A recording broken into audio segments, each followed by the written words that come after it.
All right, we good to call the meeting to order at 5:36. Yeah. Do we have a motion to approve the last meeting minutes? So moved. Second. All in favor? Aye. Any opposed? Who seconded? William. William, thank you. You go, William.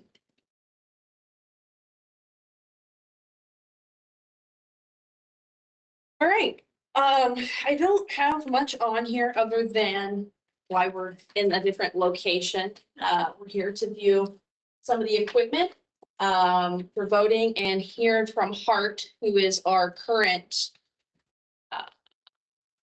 election equipment vendor. So we have Bob here with Hart. No, Bob is our county IT. Bob's here with the IT. Do we have anybody here from Hart? Drew and Lawrence are both on here, teams from Hart. Okay, cool. Whoever wants to start off that kind of, I think it's gonna be more like Q&A. Sorry.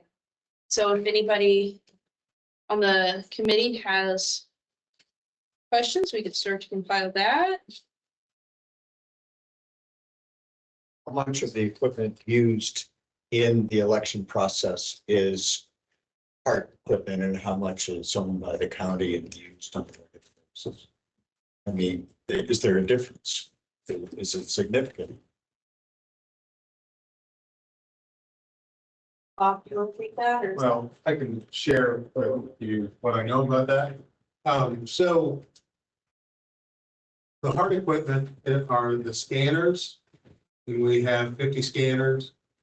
They are also the typewriters, which are back in the corner, and they come with a printer, and we have 50 of those. I think my head I'm stating that correctly. And then we have print devices and printers that there's one I've set up in the back to demonstrate with, and we use those down in early voting to produce the ballot. We have 12 of those. And then no ink equipment is the poll pads that are in front of you. We have 130 of those. And they are the electronic poll book. They replace the old book used to sign, and they're electronically connected to ePulse, which is a program we use in the background. It's then downloaded to SBRS, which is ran by the state, and we have access to. So Could you say that name, that acronym again? SBRS, is SBRS. that correct? Yes, Thank you. that's gonna be the statewide voter registration system. Oh, there you go. That's what it stands for, right? It's the voter registration system. So approximately, I mean, it's kind of a 50-50 split as far as the number of items that we use. But these are used to check people in to vote. And then all the hard equipment is used to either produce a ballot or count the vote. If we went to a vote center based system instead of a precinct based system, do you have any anticipation of new equipment or some new equipment or about the same equipment just rearranged differently? So you could run a vote center exactly like we run early voting. Yeah. Is one option, where we produce the ballot on demand. You can also, another option, and I don't know what the percentage of people that do this. Another option is that you can pre-print the ballots and somehow divide them up, which I think would be very difficult. Because for instance, this year we have 212 ballots. Unique ballots, so you'd have to pull those. It's much easier to print them. And then another option is Hart has a device called Duo, and Duo is an electronic.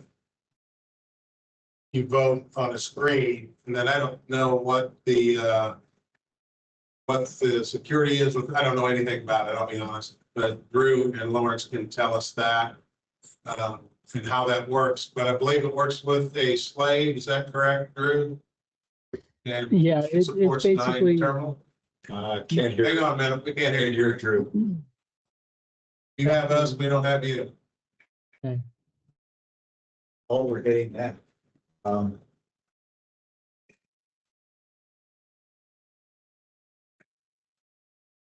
Is there a particular piece of equipment like the printers that we would have to get more of? Would we have enough?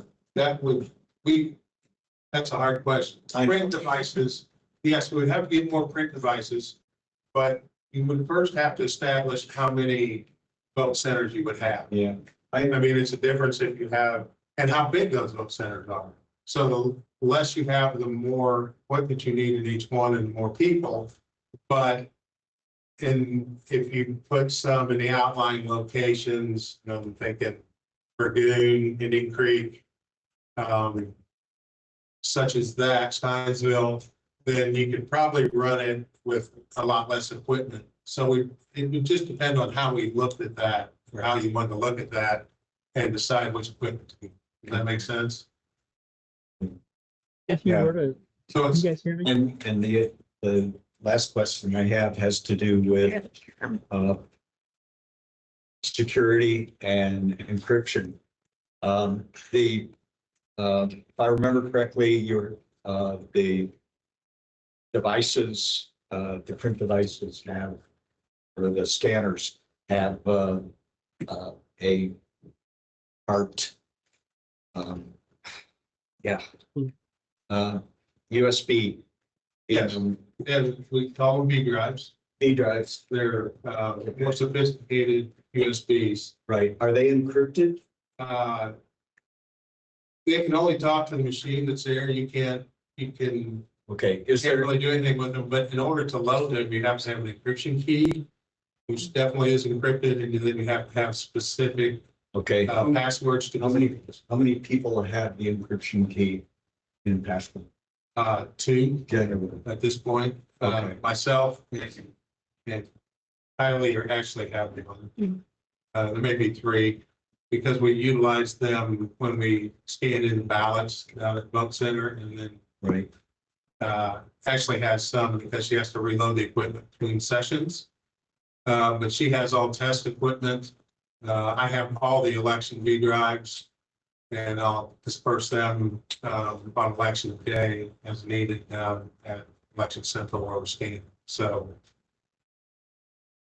So yes, all that's encrypted. Along with that, none of that equipment is on, none of the hard equipment is online. It's all standalone. And then the V drives are transported downtown by two people or one following the other. Make sure it's secure. I don't know the exact procedure on that. I apologize. We ask that they ride together, Yeah. the Republican judge and the inspector. Yes, so they write together, and so that's secure all the way down, and then when they pass it to the back room where we will count the vote, we also have it, and we have to have an encryption key to go with that also to set up the equipment. And we've already tested all that in a LAB test, Mhm. which happened. I think it was I the, don't remember I when. think it was the last week of March. Yeah. Yeah, Sorry, can't remember dates the at last this point. Tuesday of March. So that's how they work. So, and then where we scan them into the standalone, that's put on a V drive and then moved over to the count device. So the count is the only one that has it. It's only attached to, we can either dump it to another thumb drive. Then Kylie can import it into the SVRS system. Is that correct? Yep. And then, or we can, so we dump that information off, or we can print it off, either one, and we do both actually. Yeah, So they have one more. I've been thinking about this.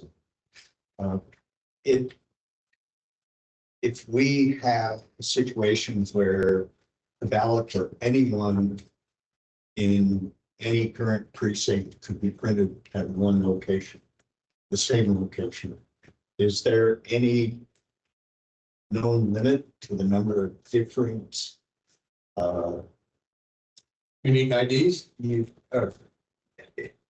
are there any limits, period, that would impact us in an election situation where say all 80,000 people decided to go to one location. I mean, other than being backed up around the block, we've done that. You know what I have that. But what about, is there anything in the software or in the configuration that would cause us a problem other than having to bring out a lot of Speed is the only thing. just capacity? Yes, Okay. yep, but you could print all 80,000 in the same location. Because I've been in other situations with other software where there was, the programmers had a limit set in with a number of different things you could do, and no one ever hit it until we got into one particular situation, and then we hit it like gangbusters. Okay, well, I'm just trying to think I of will tell you that this software, this hardware is also used in Harris County, that Texas group. And there are millions, how many million? Oh, it's useful, right? 3.5 million. Yeah, we can't hear I you. can't hear you. So it's 3.5 million. And then Drew set them up. Drew also set up Los Angeles County, where there's millions. So anyway, he's set up several locations. That's why we can't get him in a general election to come see us. Yeah, He has to support the big boys, but he'll be here in the primary. okay. Anyway, so there is no capacity. I mean, there's nothing we're gonna hit that's gonna hurt. Right. Drew, try talking to us now. Oh, hello. There's something we would Yeah, hit it's so, that's other people you're where in, it's already installed. So it's just so quiet because it's only coming through the laptop for some reason. I can talk through the phone if you put on speaker. I'll keep working on it, but I'm gonna get Lawrence on here as well, and that way we're at least on. Okay, we can hear you now, Drew. That worked. I can. Oh, you can hear So, me through the did you hear the thing? question? Did you hear the question, Drew? Yes, can I hang up? Will you still be able to hear me? Yeah. No, through the phone is the easiest, I think. Yeah. To hear. Okay. Okay. Yeah, so as far as limits.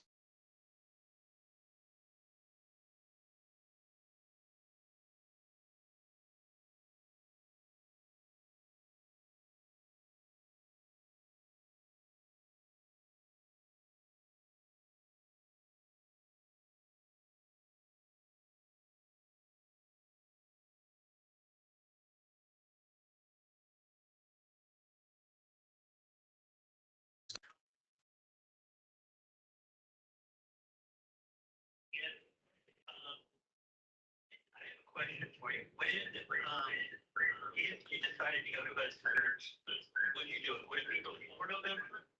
What would it be for? It would be this 2026 election.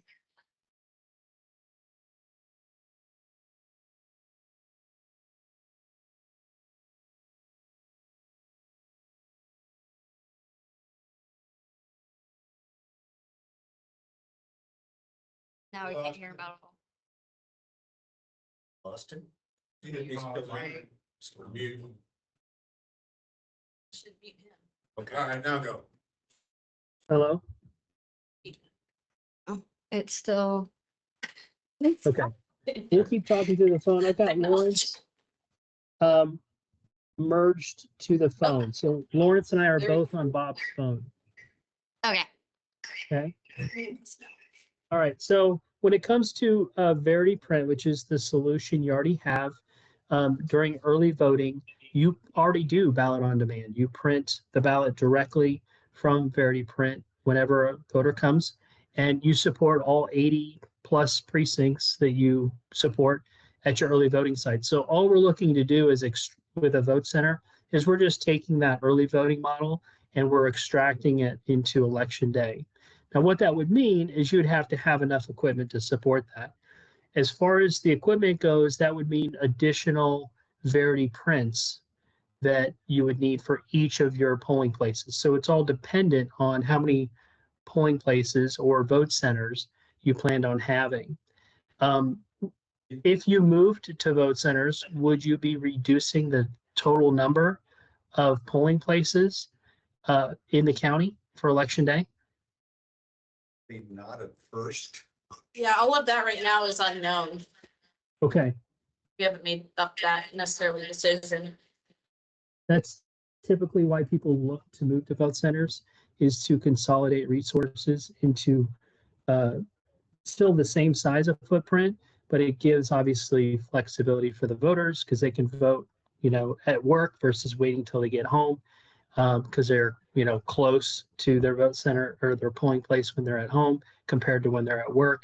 Those kinds of flexibility things, but there is a cost savings in the reduction of resources needed if you reduce number of locations. If you don't, that's fine too. You're still providing that flexibility to the voters, but you would need to expand the number of prints that you have. And so there would be a cost associated with that, which I'll have Lawrence talk about. And then, yeah, that's all I have actually for that solution. Go ahead, Lawrence. Yeah, so best way to probably think about it is per location, a print unit, and this is a retail cost, y'all get a little bit of a discount, but just kind of worst possible case is $6,100 per unit. And I suggest that you have 2 in each location just in case, you were to have a malfunction in one, you have a backup.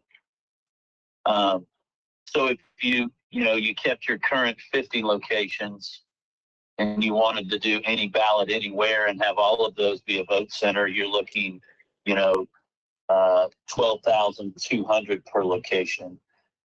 But as Drew mentioned, if you consolidate and you go from 50 locations down to 10, 12, 15, then that considerably takes down the amount of prints that you would need to add. And at no point would you need to add extra scans or touch writers unless you went above the 50 polling locations you have now. So there wouldn't be any extra equipment needed around that. It's good questions.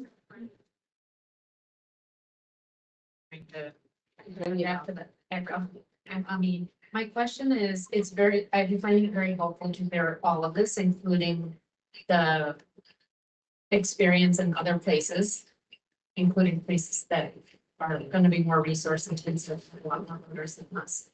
How common or uncommon is it to have a vote center model when there is paper ballots only? It's How do you see that as fitting in? it's actually very common nowadays. And the main reason for that is all of the new monies being appropriated to this industry have a paper component to it. Everybody you notice we kind of all went back from DREs or touchscreens back to paper around the country. So, But I mean paper only. I don't mean some paper component. I mean paper only. paper only, I don't think I understand the question. Not having any text on this and having paper only. I don't mean some paper component, but having paper only, paper ballots. Okay, so if you don't have a ballot on demand capability to print that ballot when you need it based on where that voter lives for that precinct, then having just ballots only, I don't know how you can support it because you're talking about Bob, I don't know the exact number, but 200 plus precinct split ballots that you have, you'd have to have enough to support any customer that might come in or voter from a specific polling place tied to them as far as which ballot they would get. And managing that or having enough, and I don't even know how you could support it with paper only. Yeah, so I think we're having a communication issue, which might solely be because of the way this audio is set up. So I'm sorry if I'm not communicating clearly. So I understand what you're saying about ballot on demand. I'm wondering how common is it to have a vote center model when there's no touch screen, when it's only paper ballot, including ballot on demand. I'm fine with what you're suggesting about the need for that. But I'm saying if there's no touch screen, which is how it is here to my understanding, it's paper ballot only, including ballot on demand, which is a type of paper ballot. Then how common is it to have a vote center model from your experience and have no touch screens. So everybody around the country is using paper only. For about, there's no, the DREs, which are the touchscreens, they're no longer. Everyone's moving away from that model because all of the money that the government is appropriating for election equipment is tied to, you have to have a paper component to it. Everyone's going back to paper. So vote centers are still a thing. They're everywhere. And the only way to support them is through some sort of ballot on demand, but they're still using paper at the end of the day. You do have a touchscreen component. It is for ADA, it's the touch writer. And by law, you have to have the ability to support that so that a voter can vote unassisted. So you do still have that component, but what does it do? It prints a ballot. And then that paper ballot goes into the scan. So at the end of the day, it turns back to the vote to a paper ballot to where it gets scanned. Thank you. Appreciate it. I wanted to ask the same question, I think that Hal asked at the beginning. When we went through the list of all of the equipment, how much of that is actually owned by the county? How much is owned by Hart? Is any of it owned by B&L? Where do we stand on that? I can speak to Hart. You guys own the equipment. You purchased it from Hart. When it comes to the touch writer, the Verity print, also your central scanner that you use for your ballot by mail or absentee ballots, and your software for tabulation and reporting. All of that you purchase from us, you own it and maintain it. All the poll pads that you see in front of you, we own. B&L doesn't own anything. We own some stuff to support it in the background, but it's very minor. That's like extension cords and splitters and that kind of thing. So, Thank you. and you own all the routers that support these, the touch writers, everything that you need, you own. You own all the Franklin booths, all the signage, everything that comes out for each location. 3 26-foot U-Hauls full. It's all made. How likely is any of that to wear out real soon? What's that? How likely is anything to wear out? I don't know. What's the life of the equipment? Drew? I mean, it's maintained, so there's preventative maintenance and that is continually performed. Also, if anything does fail, that we do have the ability to return material authorization, which is called an RMA, where you return it to get it fixed. So we do fix stuff if it breaks. Lifetime, I mean, we have people that have been using the same scans now for what, 9 years, Lawrence? I don't know, when Verity is the newest model that we have. And I think it was like 9 years ago that it came out. So a long time. We don't have a lot of trouble with the equipment. We support it, we maintain it. We'll do an update this summer. I think, maybe. Has it been approved yet? Yeah, it's not approved yet, but the upgrade for the certification is scheduled for this summer. Okay. So we'll do an upgrade. We replace the batteries in the equipment that it needs to hold its memory and that kind of thing. The poll pads are just or iPads is all they are. We bust the screen, which we just did last week, and it's going in for repair now. Yeah. So it's commonplace. We do that all the time. If we have an issue with the hard equipment, we pull it, we send it in, and they turn it around pretty quick. I don't know that we get anything turned around right now, but we don't need to right now.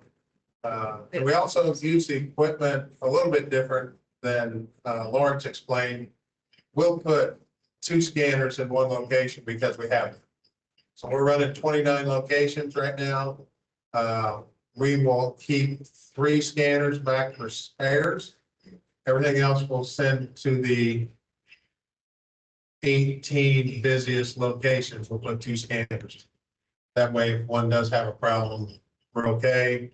But we've only had to change out 2 or 3 scanners in the last 11 years where we had a failure, and that includes the previous model that we had. So they're pretty hardy. We take care of them. They're stored properly. We handle them right and that kind of thing. And the other thing you got to remember is we're really only used 2 days a year, except for the equipment and early voting. And it's only used 60 days a year. So it's not like this stuff is running 24/7, 365 days a year. So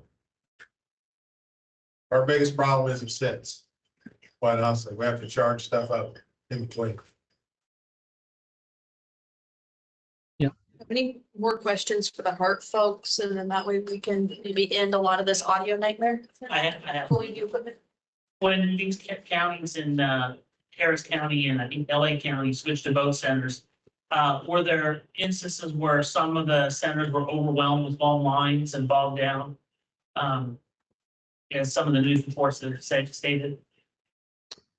Let me confirm or fix one error there. It's not LA County, it was Orange County. But Okay.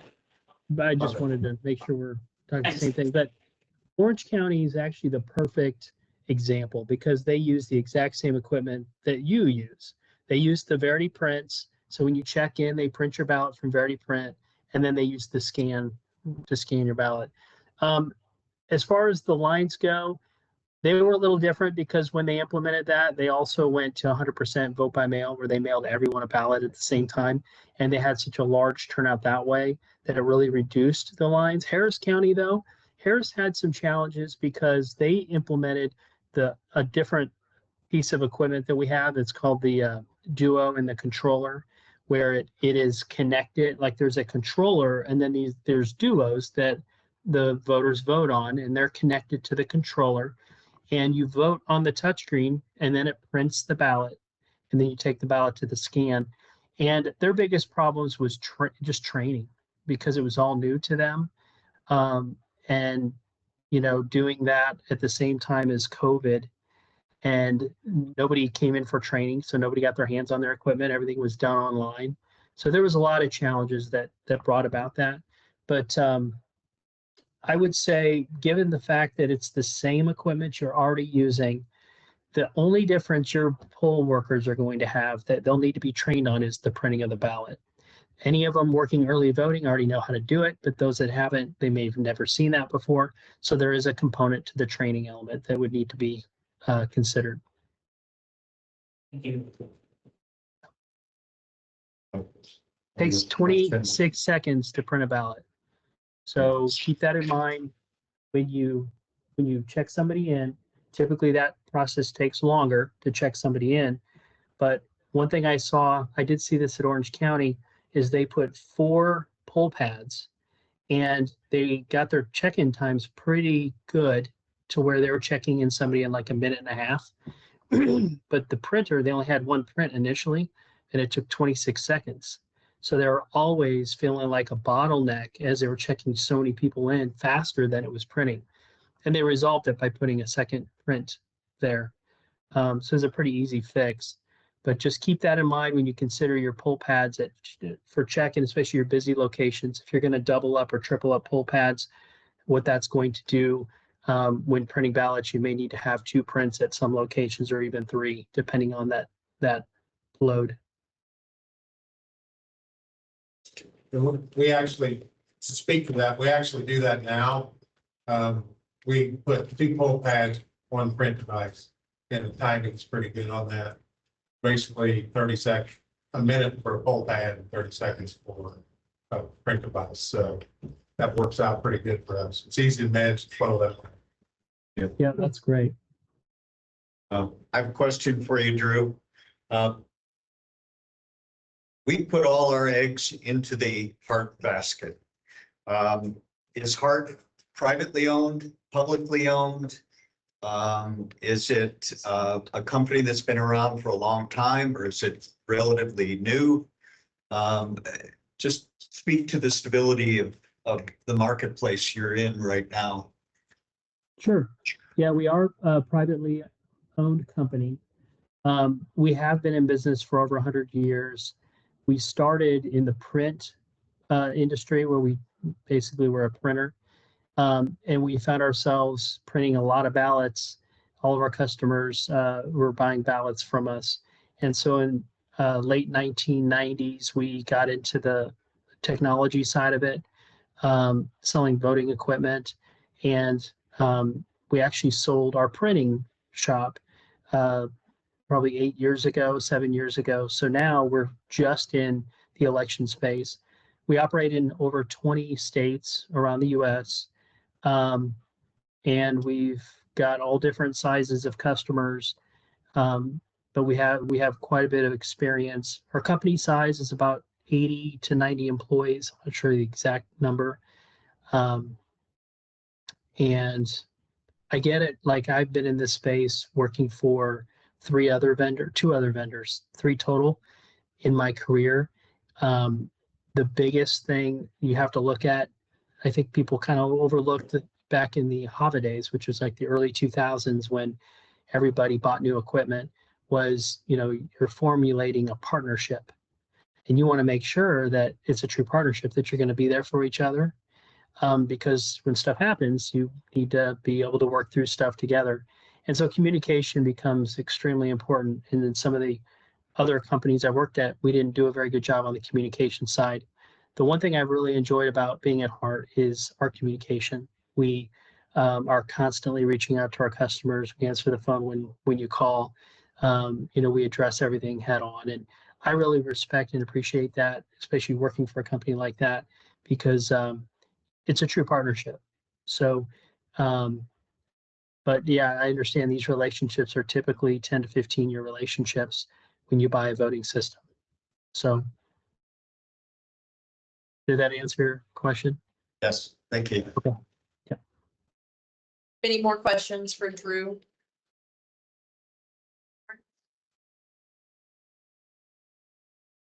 Thank you guys so much for coming and speaking with us. Our apologies for the audio issues. This isn't our normal meeting location, but I think now we're going to get to look at some of the equipment and see what we've been talking about. So you guys can stay on if you'd like, or I think that concludes the questions we have for you.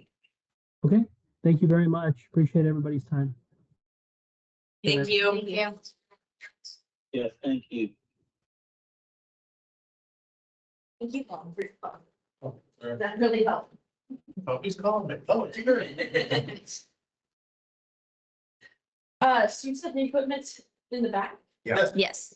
You guys want to take a little field trip? to the back of the room? We have to line up boy, girl. Actually, not bad. Okay. Okay, I'm. Alphabetical. Last name is Lewis, is that right? I was in worry to see. I can send you the.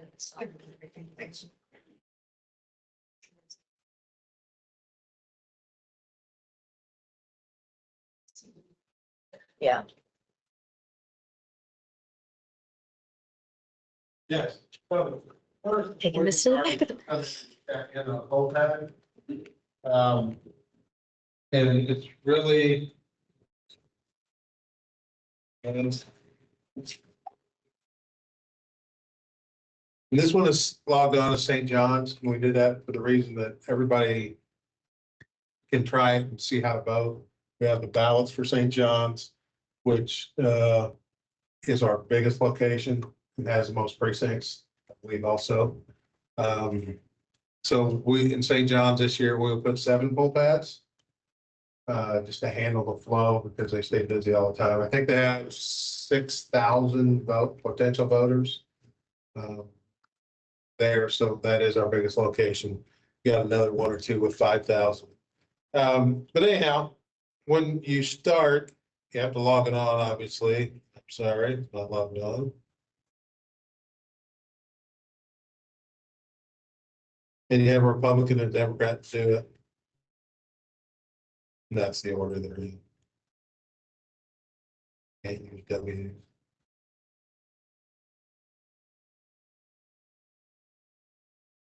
So then when you're in, you can either scan their ID, which is their, the barcode on the backside of the driver's license, which it will read and take you right to the person, or you can go in by name with manual entry.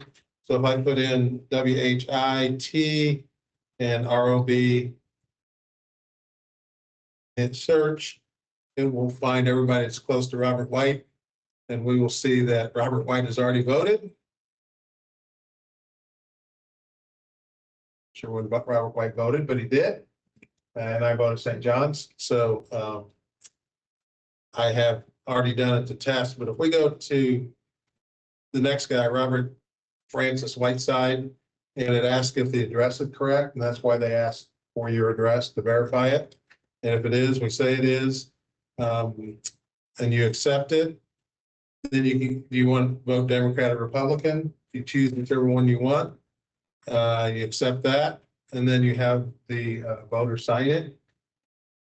That's like that. And then if the signatures match, which they're almost identical, you submit it, and then that person's been processed successfully. So then we would give them the ballot in the voting situation. We give them their ballot from whichever one it is, be Democrat from whichever precinct it was. And I didn't look, so I apologize.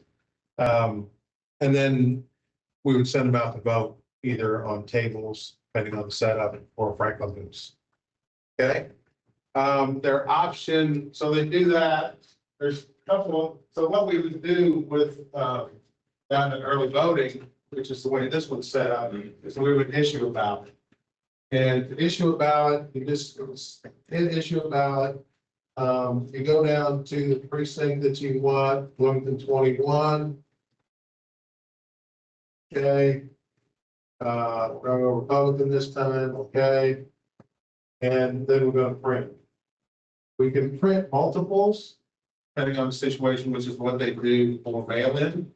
So they set them up to where they'll put all the Bloomington 21 Republicans together, and then they can print the multiple of them, and it's more efficient for their process than if you mail in.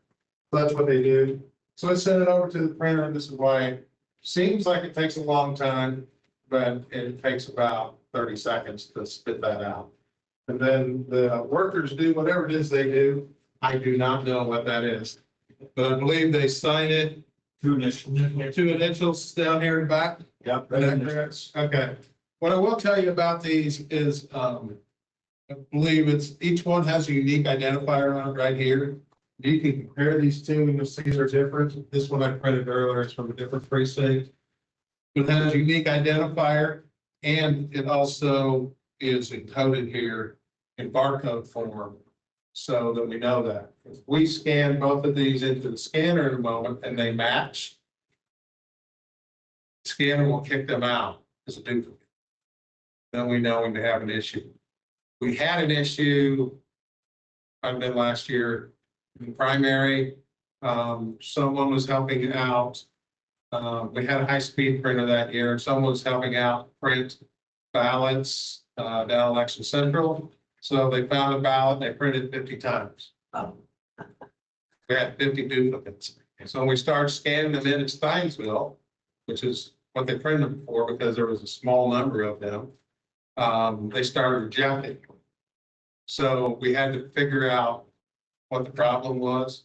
There's another problem at the same time. Someone was trying to save power, so they're shutting off the scanner in between customers. Oh. And it takes 4 minutes for the scanner to boot back up. So it created a little bit of. Is there a generator or something there that they need to? Yeah, No, they're actually all on battery backup. really. Yeah, they all have batteries in them. This one does not, because I didn't put it in this morning when I set it up. But you can see a green battery on this one.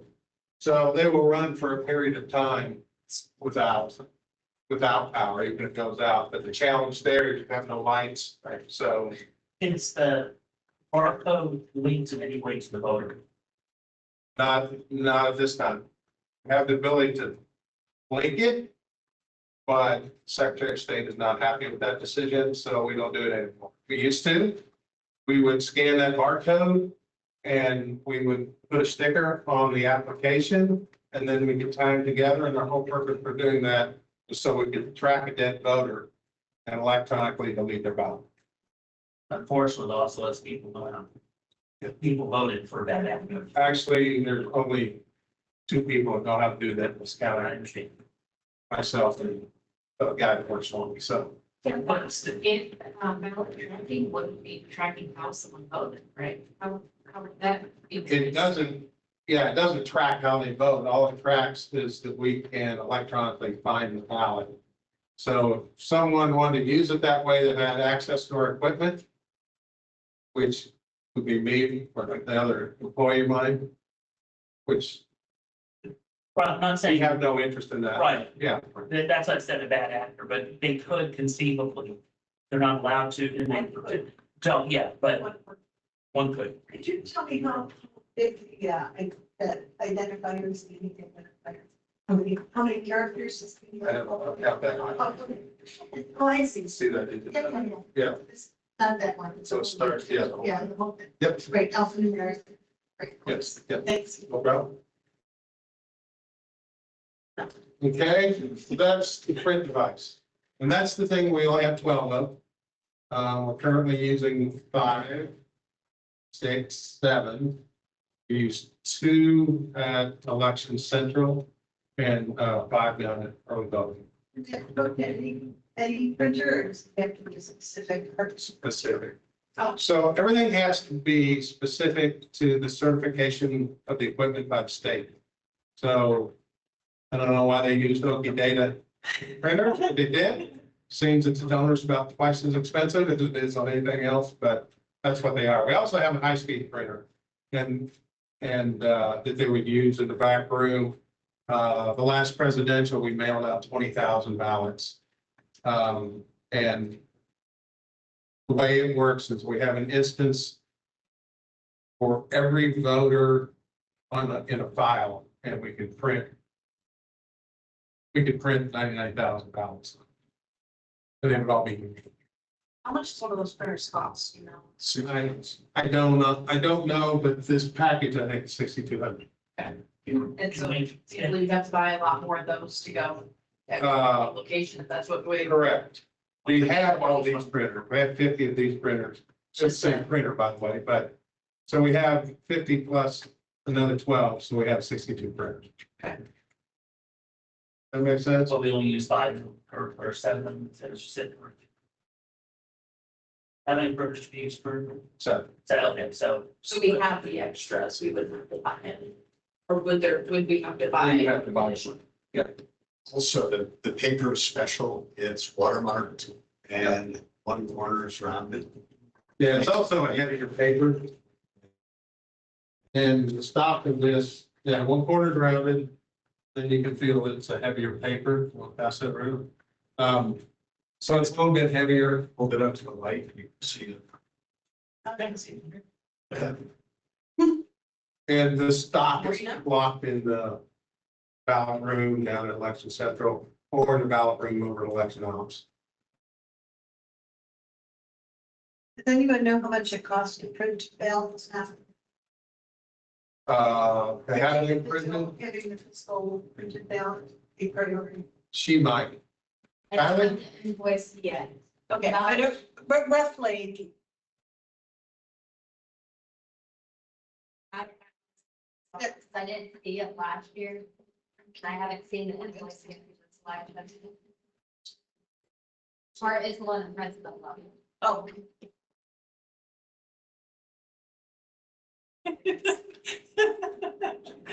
I guess you guys, this needs to be longer. Ashley? I'm going to explain this machine because I don't know how to start it. I don't work in a phone. This is a touch writer. It's used, it'll connect to headphones, up and below device. Is it already turned on or do we need to get the very, It's on. So it's ready to. It wants it forward. Oh. There you go. Hey, bring your phone, please. All right, anything else? No, that'll do it. We'll just skip the scanner while we're doing this. Well, then, Scanner on. it's another good question. Yes. Red zero report. Is the printer on? If I could check it when we get over there. Sorry.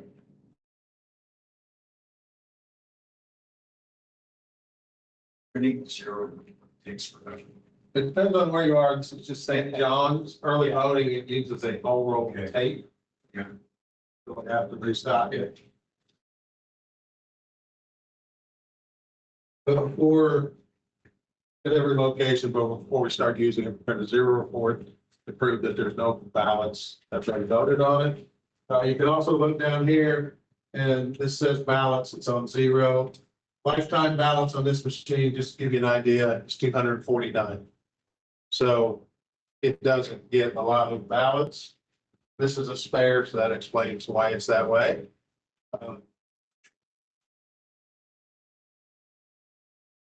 This is all by race, and it counts votes, undervotes, or overvotes. If you're familiar with all those. If you're not, I can make up an answer for you, but when we do an LAV test, LAV, LAT, logic and accuracy testing, LAV, I honestly don't know what it stands for, but it's a service that HART provides. And they produce ballots with every possible combination of votes on every race. So this year it was 1,200 and some, see, 1,200, 2,500, I don't remember, that we tested in LAB. And so it does a lot of overvotes and undervotes. We actually put ballots in, they're totally blank. And we overvote every race, in every possible way that you can overvote it. So last fall, because you can't do an LAB because it has three-party ticket on it in the fall, and that's an Indiana requirement. I marked the ballots, and I marked 1,008 ballots by hand. Took like 12 hours, it's crazy. And I hope not to do it again this year. So hopefully they'll fix that problem so they can correct it. So it's pretty easy to do. It's pretty St. John's good. Let me grab. How's that program? Is that St. John's? The touch writer? Yeah, Yes. no, scanner. Oh. Everything over here is St. John's. Thank you.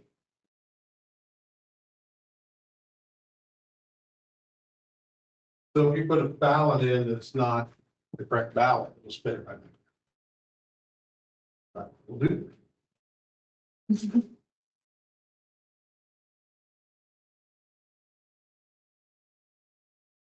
If you don't put any votes on it, it'll also tell that.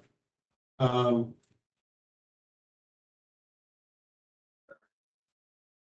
can open the polls too.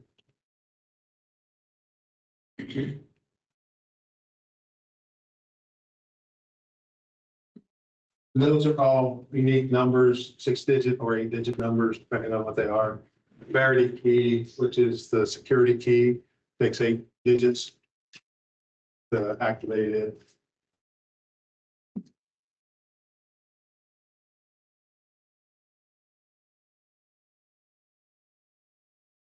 Being on a bigger device than this little phone.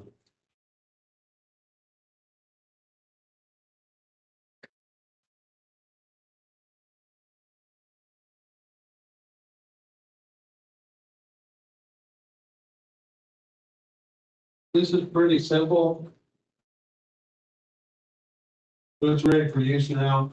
So we just slide it in there like so. It takes it, it reads it as it goes in, and then it's going to tell you if it doesn't like something.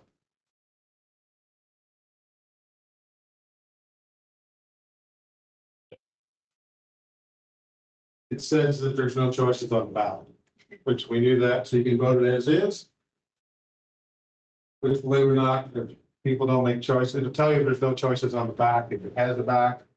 If there's, and people generally don't want to vote for what's on the back, if that's the way it comes in. That there is probably the number one call I get, that people think there's election fraud when it kicks the ballot back out.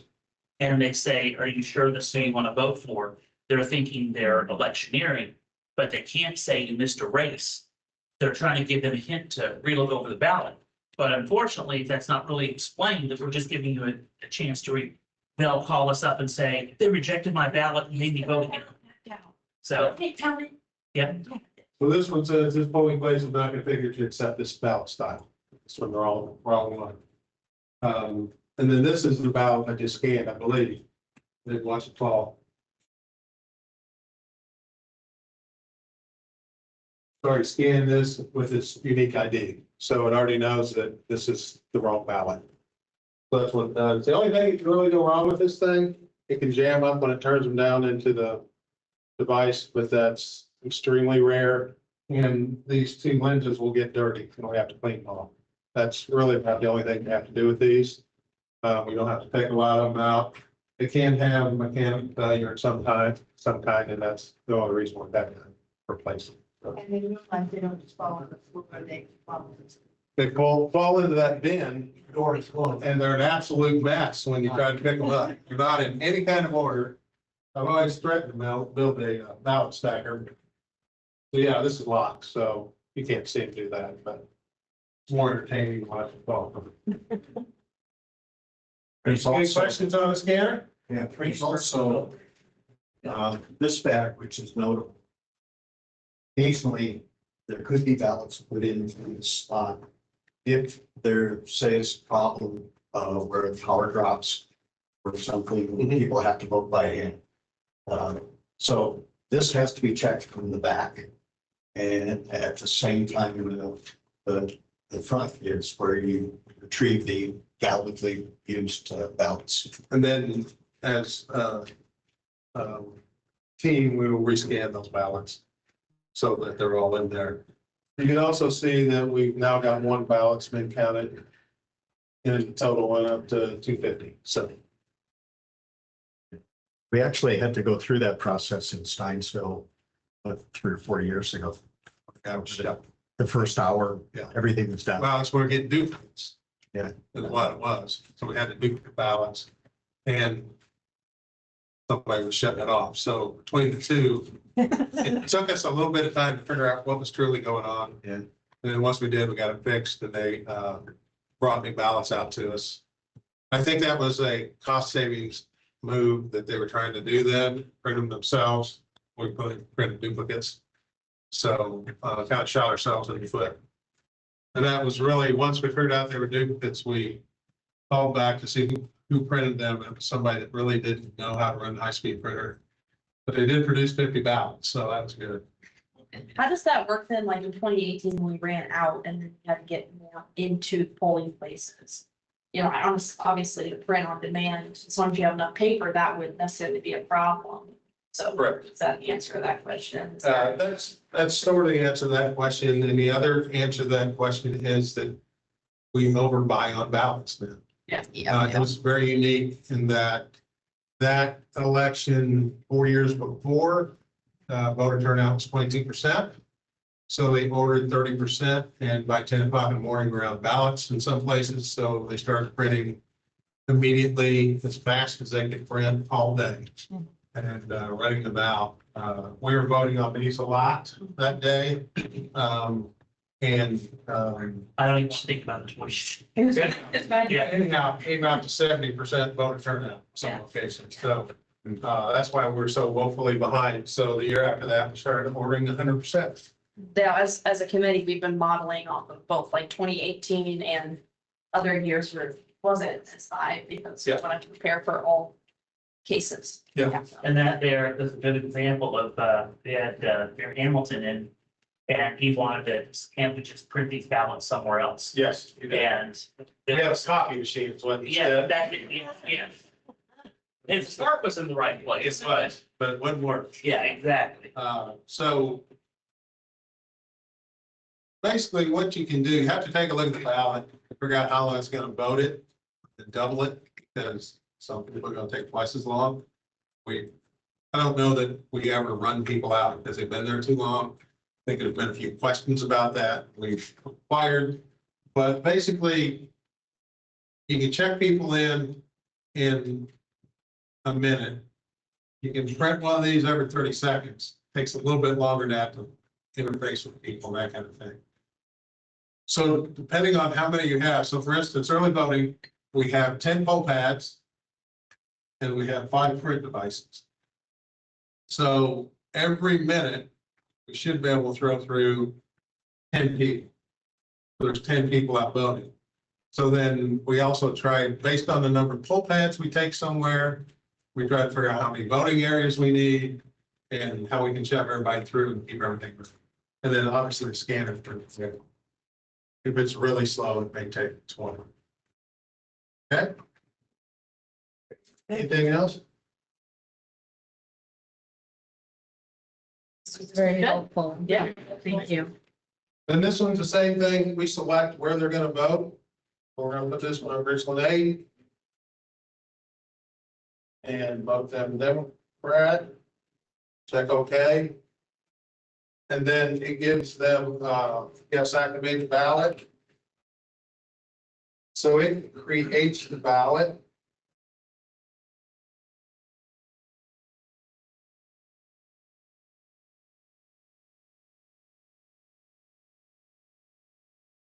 So there's different accessibility features you can turn on it if you want to. So it asks you if you'd like to use those. Says yes, help me change the setting, or no, skip straight to voting. So you begin voting. So it gives you everybody that you can vote for. Then next, you can also use a screen, which probably slow you down. But, and so it gives you every race as you go through it. You can skip them, you can vote them. It tells you there's 16, I'm on 7 of 16. You have to go all the way through it, not mistaken. I only test them and never vote on them, how's that? All right. So then you can review it and go through it and see what you voted for. You hit print. And double checks to make sure you want to print it, and it prints it, and it takes about as long as it does to print over here. So within 20 seconds, let's start printing that ballot, then you take it to the scanner and scan it in. Typically, we see no one use this machine. We do not test this in an LAB because it's not a vote counting machine. It's a ballot producing machine. So we only test the scanners and the high-speed scanner. And that printer uses the same special paper. Yes, it does. It prints on both sides. And so at one corner around it, there's a way to load the paper. No, doesn't care. If you know that it wasn't done by a person, since that things are filled in perfectly. And that's the nice thing we get on the LAB test is we get filled in like that and there's no crease. So scanning for an LAB is very easy compared to an election because we're going to get all these folded up ballots with kinks and frames, everything in them. So it makes it a little bit more challenging when we do the high speed, but it's not bad. Last year we scanned about 2,000, I think, guessing. I think it was about 2, didn't take us long, about 2,000, and we had one that kicked out. And the only reason they kicked out is because it was marked wrong. So we got the election board together. It was pretty obvious they marked it wrong because they put an X through the first one they marked, and then they put an arrow to the next one, and they X'd it and said, vote for this. So makes it easy to figure out what it is they want to do. Yeah. But the election board makes that decision, then we vote it as such. Any questions?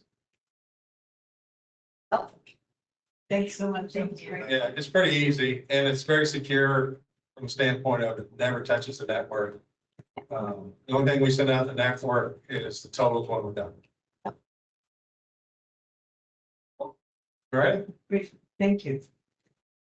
Before we close out, we have committee member comment or update. Does anybody want to give anything for that before we adjourn? I will. One of this really isn't in our purview, but I think I need to state it, using the bully pulpit as we can, make a record. The Chamber of Commerce and the Wilmington Board of Realtors have, in my opinion, put their thumb on the scale on primary voting. They've clearly said or endorsed that the election will be decided locally on May 7th. I think that is a chilling effect on those that want to vote in the primary. And I also think the encouragement to pull the Democratic ballot, no matter if you're Republican or independent, because if you don't make your voice known during the primary, it doesn't count, that it is a way to persuade people without coming right out and saying it, we're endorsing the party. I would call on the clerk's office and Nicole Brown to make a statement saying the election is not decided during the primary. The election is not decided till November. Because right now, we have people, even Republicans, saying, well, they're right. And we have other races in the primary other than local, and it's going to affect state and federal races. And it could impact general election turnout, and which I think is something we are really concerned with here. And anything that limits that is dangerous. I mean, it was clear, some of the people in this room heard that. They said the election will be decided May 7th. And I don't think that's the message that should be put out. It's an individual opinion, possibly a candidate can say that, whatever. But this is done by the heads of the organization speaking for the organization. In addition to that, they're promoting a website that only promotes Democratic candidates. And that website does not have a disclaimer or any information on who sponsored the website.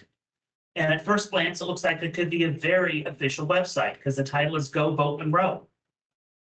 And I know we can't take that down, but again, I think there needs to be a clear distinction from everybody that can, that this is not the way to run an election. You can say Democrats majority win, but to say the election is decided, I think is a bridge too far.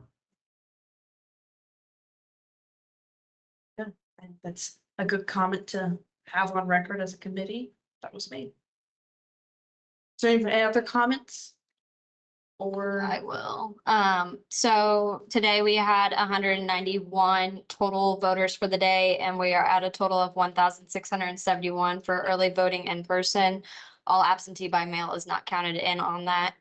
But I did also get all of the data that I presented to you guys at the last meeting worked down to complete spreadsheets. They are completed. They will be going to GIS, and then you guys will also be getting a copy of this. GIS will be then working on creating a hotspot map for which precincts and what locations are the highest voting locations and precincts. Thank you. So thank you very much for doing that. Yes. It's been crazy, but I got it done. You have nothing going on, right? No, nothing at all. I have a question for William. yes, William, maybe I misunderstood what you said, but isn't it required by law that if you have a political advertisement or political site that you attribute who yes. originates that Yes, site? you legally have to have a disclaimer and it does not. But since no one knows officially who put this out, how do you enforce it? Yeah. It is also illegal to, what the state law says for voting in a primary, you're supposed to vote in the primary of the party that you traditionally vote for in the previous general election. So by lobbying people to switch like that, but there's no way to prove it, no way to enforce it. Again, we're using loopholes to get things across, and I think that is just Yeah, inappropriate. it is possible to tell who owns the website. No, or they've something like. They've redacted the name. The name says, public name withheld. And it's from Iceland. The site was made in Iceland. It was brought to the attention of the election board previously. And since the chamber hadn't yet endorsed the site, it was like this weird gray area because it was Just out there. members of the chamber can kind of put out whatever they want to put out and share it with other members of the chamber. But now that it's a officially backed thing by an organization, I believe it's gonna have to have a disc. 2 organizations. Yeah, so I don't know. I I'll ask the election board about it. I think that's definitely the I avenue just think here the spirit to of it inquire, is wrong. but yeah, I think it's a good thing to know here because it obviously there's something going on right now with the. If there are, I'd be happy to stay in touch about it as well, because I think you're right that this is a group who would be interested in matters like Mhm. that. And if there are voters who, I promise I'm not trying to make a rhetorical point or anything, but if there are voters who are confused by this, which there may very well be, let me know how I can help, because, you know, I'm gonna be coming at it in my job from a voter access point of view, and I can understand why this, what you're describing, which I have to learn more about, and I'm glad to learn from you. I can understand how it could mislead or confuse voters. There's a counter group as well that's encouraging the opposite on a statewide level, that's encouraging Democrats to vote in the Republican primary because they say that's where the gubernatorial candidate is chosen. So I think both of those things are not. And that one's actually endorsed by a PAC and it has disclaimers and all that, so it's legit.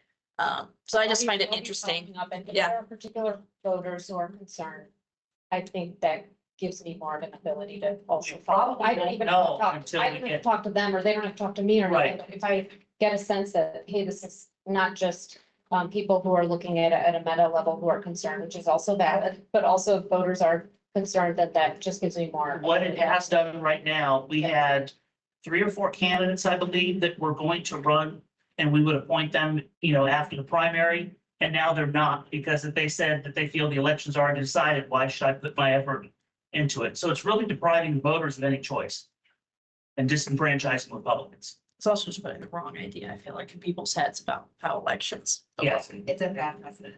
Yeah. Have we taken this problem to the press? Yes, the press didn't seem interested in it.